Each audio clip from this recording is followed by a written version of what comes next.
तो कहा जा रहा है गजेंद्र सिंह शेखावत, वसुंधरा राजे इन दिनों आपस में थोड़ा सा कंफर्टेबल फील कर रहे हैं, क्योंकि कई धड़े जो हैं वो मजबूत होते जा रहे हैं। इसमें मिलने भी गए थे गजेंद्र सिंह शेखावत वसुंधरा राजे से, उसके बाद जब दोनों निकले आखिर में होटल से बाहर तो दोनों साथ में थे। तो हो सकता है कि गजेंद्र सिंह शेखावत के साथ 1.5 घंटे की बैठक में उन्होंने जो अपने गम को साझा किया था वो मिलकर शायद यहाँ पर लोगों ने साझा किया होगा, और वसुंधरा राजे को कोई ना कोई आश्वासन मिला है तभी जाकर इतना मुस्कुराते हुए निकल के जा रही थी। क्योंकि देखिए ये खांटी राजनेता नहीं है वसुंधरा राजे, उनके दिल पर में जो होता है, जो मन में होता है, उनके चेहरे पर आ जाता है। जब वो उदास होती हैं, नाराज होती हैं या नज़रअंदाज की जाती हैं तो उसका भाव को चेहरे पर आप पढ़ सकते हैं, मगर हंसते हुए निकली हैं, मतलब कुछ ना कुछ तो दिल हल्का हुआ है, ये बात तय है। बड़ी बात यह है कि अमित शाह और जेपी नड्डा और बीएल संतोष ने चर्चा क्या की। अब चर्चा इस बात को लेकर कही जा रही है कि किस तरह से संभाग वाइज जो सीटें हैं वहां का सामाजिक ताना बाना क्या रहेगा और कैसे कैसे चुनाव प्रचार को आगे बढ़ाया जा सकता है, कौन कौन से मुद्दे हो सकते हैं। पूर्वी राजस्थान में क्या मुद्दे हैं, मेवाड़ में क्या मुद्दा है, मारवाड़ में क्या मुद्दा है, शेखावटी में क्या मुद्दा है, इन्हें लेकर चर्चा की जा रही थी।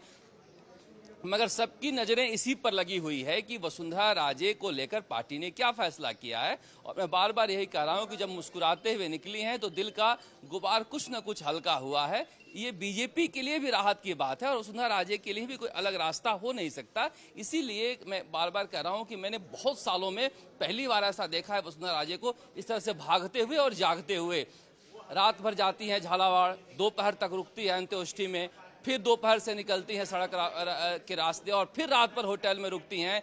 ये मैराथन रत जगह क्यों है, यही बड़ा सवाल है।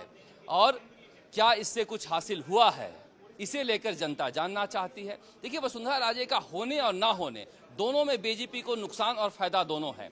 नुकसान तो यह है कि वो कद्दावर नेता हैं बीजेपी की, और बीजेपी के एक लोकप्रिय चेहरा के नाराज होने से नुकसान हो सकता है। और 20 सालों से वो बीजेपी के हर चीज को अच्छी तरह से समझती हैं, हर इलाके को जानती हैं, लोगों को पहचानती हैं। मगर एक अच्छी बात बीजेपी के लिए यह भी है वसुंधरा राजे को नेपथ्य में रखने को लेकर कि प्रधानमंत्री नरेंद्र मोदी ने मुद्दे को गौण कर दिया है। पिछले 20 सालों में 25 सालों में कांग्रेस की राजनीति वसुंधरा राजे पर हमला करने की रही है। इस बार कांग्रेस को समझ में नहीं आ रहा है कि हमारे पास मुद्दा क्या है, हम बोलें क्या विपक्ष के खिलाफ। वसुंधरा राजे को हटाकर प्रधानमंत्री नरेंद्र मोदी ने कांग्रेस को मुद्दा विहीन कर दिया है राजनीति में, ले देकर वो मोदी पर अटैक करते हैं। और बीजेपी यही चाह रही है कि वो मोदी पर अटैक करें। जब मोदी पर अटैक करेंगे तो मोदी एक चेहरे के रूप में राजस्थान में स्थापित होंगे, और इसके अलावा भी बाकी लोगों को लगेगा कि हमारा भी नंबर आ सकता है तो वो ज़्यादा मेहनत करेंगे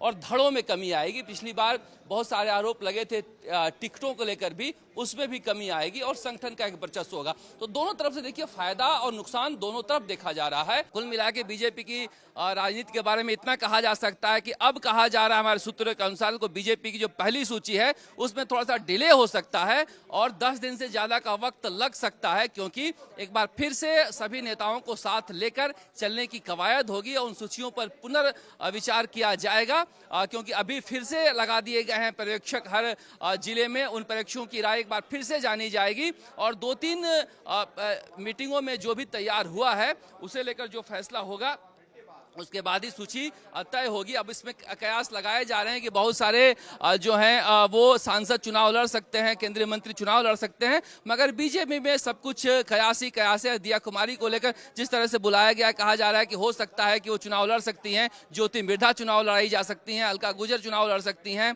इस तरह से वसुंधरा राजे का एक रिप्लेसमेंट खोजने की बात भी कही जा रही है। मगर मैं बार बार कहता हूँ कि बीजेपी में सारी बातें कयास ही होती हैं। जो भी दावे के साथ कहता है या तो मूर्ख है या धूर्त है या वो बेवजह कह रहा है या फिर स्पेकुलेशन लगा रहा है, उसकी कोई ठोस आधार नहीं होता है। प्रधानमंत्री नरेंद्र मोदी के इस दौर में किसी भी फैसले की गारंटी कोई नहीं ले सकता है, मोदी ही अपने आप में गारंटी है।